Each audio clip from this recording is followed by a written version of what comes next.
kailangan po talaga nating magsipag, doble kayod, para makatulong po sa ating pamilya. Oh my gosh.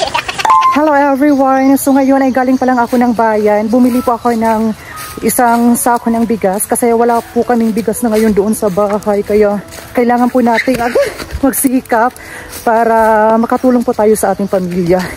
Grabe, sobrang bigat po ng bigas po na ito, pero walang mabigat sa taong walang ibang hangad kundi makatulong lamang sa pamilya. Kasi bata pa lang ako, hindi, lahat ng mga bagay na gusto kong makuha ay pinaghihirapan ko po muna. Kaya lahat gagawin ko, makatulong lamang ako sa aking pamilya.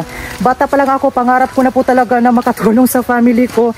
Kaya nung nag-aaral ako, sabi ko sa sarili ko na sana makatapos na ako kagad para makatulong na ako sa family ko. At saka ngayon na nagkaroon ako ng chance para makatulong sa family ko, ay hindi ko po sasayangin yung pagkakataon na ito na maiparamdam sa kanila yung mga bagay na pinaghirapan natin, di ba? Kaya sa mga kabataan out there, kailangan po nating mas sipagan pa para makatulong sa family natin ng matiwasay at sa napakagandang pamamaraan. At tingnan nyo naman guys na umuulan na, pero kailangan nating magmadali para makauwi agad ng bahay. Grabe! Kaya sa panahon po natin ngayon, hindi na uso yung tatamad-tamad, at saka kailangan po talaga nating magsipag, doble kayod, para makatulong po sa ating pamilya. Oh my gosh! Ayan everyone, at sa kabila po ng ating mga pagkadapa, ay kailangan po nating bumangon. Ayan.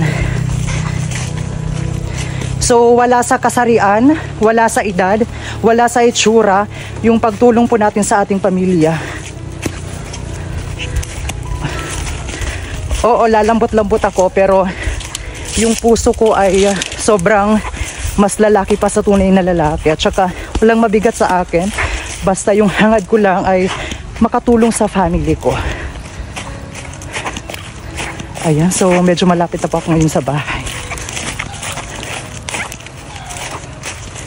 Medyo masakit lang yung tuhod ko. I think nasugatan siya guys, pero malayo pa yan sa bituka. Grabe. Kailangan kong bilisan kasi baka mabasa yung ulan o yung bigas na dala-dala ko. Ayan. So medyo malapit na ako sa bahay. Sobrang hirap pero laban lang. Nandito na ako guys.